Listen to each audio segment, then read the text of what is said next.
নমস্কার বন্ধুরা, আজকের আমি আপনাদের সামনে আমার রান্নাঘরে কিভাবে মশলাপত্র রাখি তা আপনাদের সঙ্গে আজকে শেয়ার করব।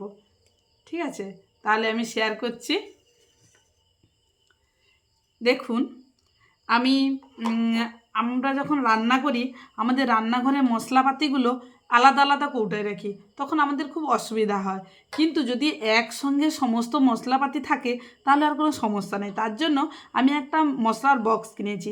সেখানে দেখুন আমি একসঙ্গে সমস্ত মশলাপাতি রেখেছি। দেখুন, হলুদ গুঁড়ো, যেটা না হলেই রান্না হবে না, হলুদ গুঁড়ো, লাল লঙ্কার গুঁড়ো আছে, এখানে দেখুন জিরে গুঁড়ো, ধনে গুঁড়ো, গরম মশলার গুঁড়ো, আর একটা কাশ্মীরি লঙ্কার গুঁড়ো আছে, আর এখানে কি আছে না, গোলমরিচের গুঁড়ো। আচ্ছা, এই গুঁড়ো মশলা দিয়ে তো শুধু রান্না হয় না, আরও কিছু লাগে। তার জন্য আমার আর একটা বক্স আছে। তাহলে এই বক্সটা আজকে ঢাকা দিয়ে রেখে দিচ্ছি। এই বক্সটা কেমন লাগলো অবশ্যই তো জানাবেন আপনারা। দেখুন, আর একটা বক্স আছে, আর একটা বক্সের মধ্যে আমি একটাতে রেখেছি তেজপাতা। এই বক্সের ডিজাইনগুলো দেখুন, তেজপাতা। আচ্ছা, আর একটাতে রেখেছি পাঁচ ফোড়ন, আর একটাতে রেখেছি কালো জিরা, আর একটাতে এবার আমি শুকনো লঙ্কা ভরতে ভরতে থেকে গেছে।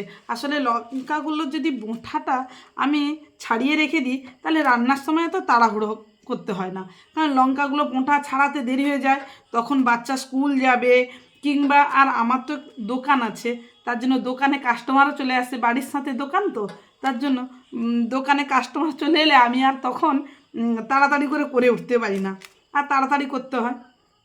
তার জন্য আগে থেকে আমি লঙ্কার বোঁঠাগুলো ছাড়িয়ে রেখে দেবো। যদি আপনারাও যদি মনে করেন যে লঙ্কার বোঁঠাগুলো ছাড়িয়ে রেখে দেবেন, তাহলে রেখে দিতে পারেন। রেখে দিলে কিন্তু কাজটা অনেকটা এগিয়ে থাকবে। আর হচ্ছে চা বলুন বা গরম মশলার গুঁড়ো, ওগুলো আমি একটু আলাদা কৌটে রেখেছি, কারণ গরম মশলা এই কৌটোগুলো তো বারবার ঢাকা খোলা হবে, তখন কিন্তু ওর সেন্টটা উড়ে যাবে। তার জন্য আমি কি করেছি না, এটাতে এইগুলো রেখে এর বক্সটা লাগিয়ে দেব। দেখুন, খুব সুন্দর। এই বক্সটা আমি আমার হাজব্যান্ড যেখানে থাকে ওখান থেকে আমি নিয়ে এসেছিলাম বক্সটা। দেখুন কি সুন্দর হয়ে গেল, তাহলে কোনো ঝামেলা নেই।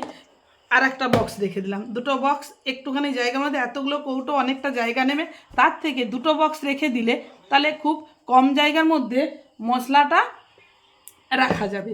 আর দেখুন, এই যে আমি কৌটোতে দেখুন গরম মশলা রেখেছি, গরম মশলার কৌটার মধ্যে এলাচের ভাগটা বেশি রেখেছি, কারণ এলাচটা তো চায়ে দিতে হয়, কিংবা সিমুইর পায়েস হবে তখন দিতে হবে। আর এলাচটা এমনিতেই নানারকম ঝোল করলে একটু এলাচটা দিতে হয়, গরম মশলাও লাগে কিন্তু এলাচটা বেশিই লাগে, তার জন্য এলাচটা বেশি পরিমাণে রেখেছি গরম মশলার মধ্যে। আর রেখেছি, আর চাটা ভরলাম আজকে, তার জন্য আপনাদের সামনে রাখলাম। আরও আছে পোস্ত কৌটো, ওগুলো তো আছেই, ওগুলো আর দেখালাম না। আচ্ছা, সবার যদি এই মশলা বক্সগুলো ভালো লেগে থাকে তাহলে একটু কমেন্ট করে জানাবেন যে দিদি তার আপনার মশলা বক্সটা খুব ভালো হয়েছে, তাহলে শুনে খুব খুশি হব। থ্যাংক ইউ, ভালো থাকবেন সবাই, সুস্থ থাকবেন। আবার দেখা হবে অন্য কোনো নতুন ব্লগে।